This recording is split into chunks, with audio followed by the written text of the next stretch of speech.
So despite all the talk you might hear about Facebook ads not working, usually from people who gave up after a couple tries, the fact is that all the major online entrepreneurs or digital marketers succeeding today use Facebook ads.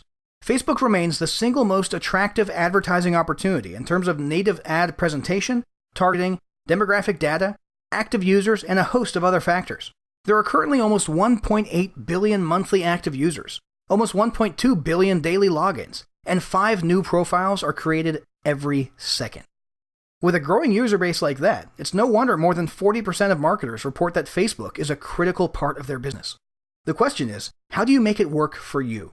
Before you even begin your first ad campaign, you should have your various marketing goals laid out. This will help you determine everything from your campaign objective to your budgeting and bidding. Maybe your goal is to drive cold traffic to a lead page and grow your list. Is that the end of it? In that case, you might have a lower spending strategy. But if those leads, after they opt into your list, are going to see a tripwire offer, and then a core offer, and then a profit maximizer, in other words, a full sales funnel, then perhaps you'll be willing to spend more per click. Maybe you're sending them directly to a paid offer or to a webinar with a high ticket offer. Perhaps you're just trying to get visitors to your blog to familiarize them with your brand and provide useful content, while also building a retargeting list. Whatever your goals are, have them mapped out before you start creating your first ad. Once you've established your goals, the next part is to set up your page and ad account. If you don't already have a fan page or a business page, you'll need to create one. This is because Facebook advertisements can only be attached to pages, not to individual profiles. So take a few moments and set up a page by clicking the Create Page link, which can be found at the very bottom of any Facebook page. Choose the category that applies to you, such as local business, brand, public figure, and so on. And get your bio and About Us text and profile and cover images squared away. While you're doing this, you might as well get your page ready for traffic. The thing is, some people who see your ads might not interact specifically the way you want them to. Rather than click through to your site, they often will actually go straight to your Facebook page, and you want to capitalize on that traffic as well. So make sure you have at least a call to action button at the top of your page that leads somewhere. For now, you might as well just choose Sign Up for the CTA and link it to a lead page or a landing page of yours. If you don't have a landing page, check out our landing pages guide. Now once this is done, simply click the Create Ad button, and if you don't already have an ads account, you'll be prompted to create one. This is a quick process and simply involves some contact info, billing info, and so on. When you're all set, you can move on to the next video on creating your first campaign.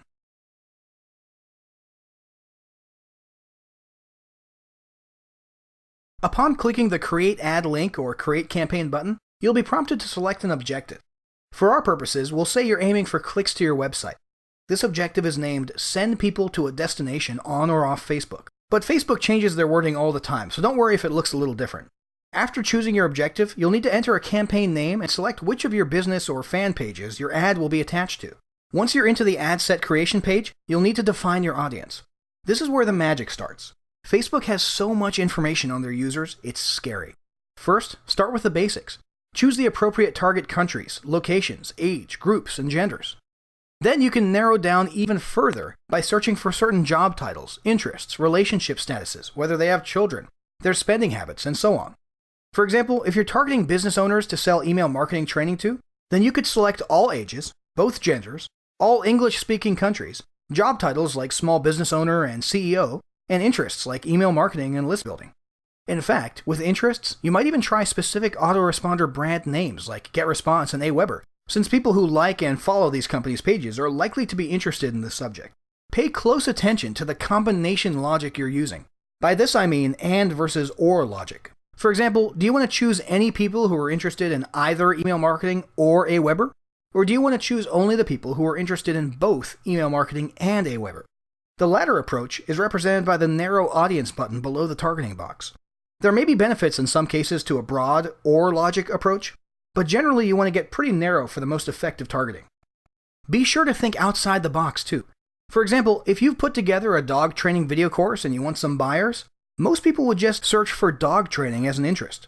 Sure, you could do that and you'd probably have some success, but the real successful marketers think outside the box and target things that only true devotees would be interested in. For example, literally anyone who may have liked a dog training page sometime in the past but could care less about the topic might be targeted if you just choose dog training. But what about a name like Kyra Sundance, one of the most popular dog training celebrities in the world? Do you think she might have a Facebook following? Yup. And guess what? If you target people who are interested in her, literally just type her name in the field, you know you're getting hardcore dog training enthusiasts. Because your average Joe who isn't very excited about the topic probably wouldn't be following Kyra Sundance on Facebook. Now take note that as you type words into the interests and other category fields, several related suggestions will pop up below them. Use these suggestions for targeting ideas, but don't worry too much about cramming every possible interest into your targeting. You want to write those down on a notepad and save some for later.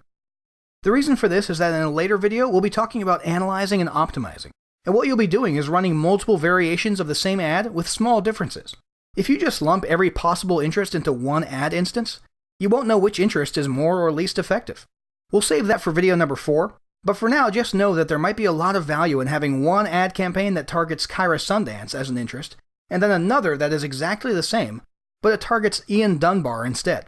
Then you can shift your dollars towards whichever famous dog trainer performs best as an interest target. Now once you've finalized your targeting, the next step is to decide on placements. Video 4 will cover testing different placement types, but for now, suffice it to say that you only want one placement per ad so you can later compare and determine which placement works best for you. For our purposes, let's choose desktop news feeds for this one. After that, it's time to think about your budget. Since we're just starting out and we don't know what's effective, it's best to start small. Let's try a $5 daily budget and run it for 5 days. Although it's fine to experiment with various optimization options later on, for now we just want to pay for our actual results. So under Optimize for, choose clicks to website or pay per click, not impressions. When it comes to bidding, you want to choose manual and ensure you're inside the recommended bid range. But there's no need to be high within that range. Unless you have some sort of deadline, there's no need to pay more for faster results.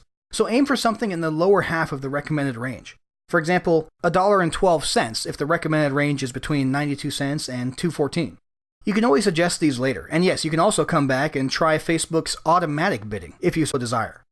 When you're satisfied, click Continue, and then we'll move on to the next video where we're going to start developing your ad creative.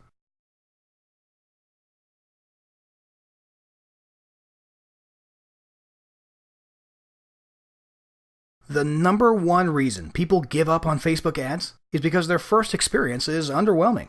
This is a big mistake. Facebook advertising works.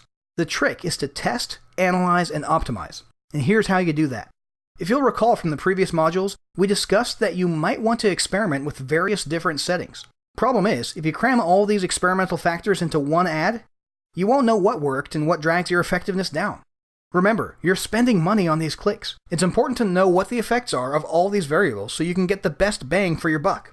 The way to do this is simply to do a separate ad for each different factor you're testing.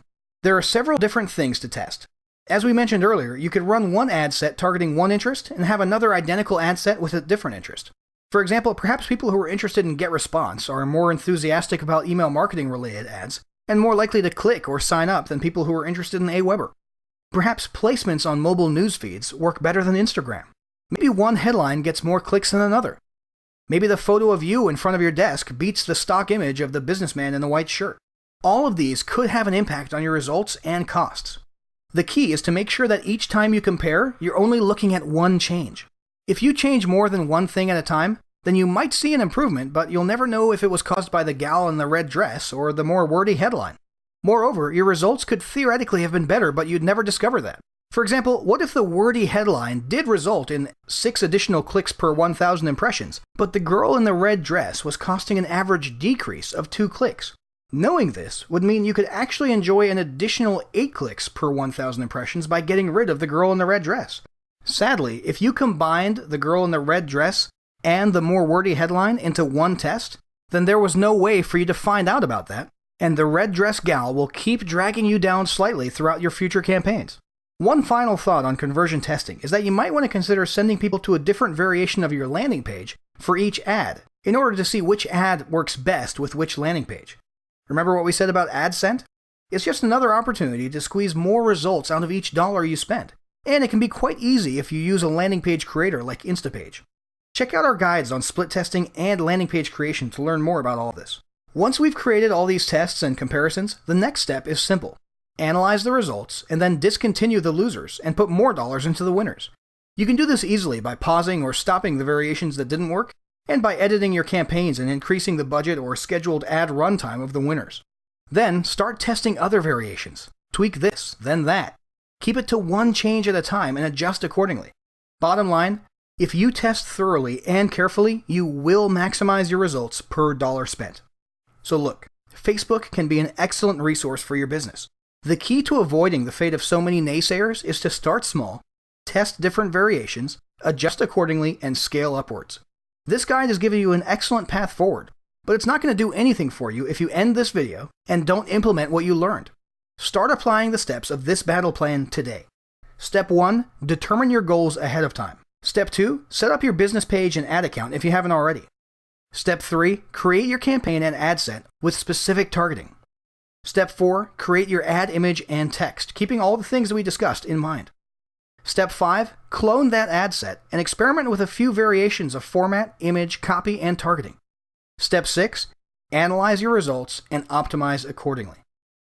Don't kick this can down the road. Take action and start implementing these steps today.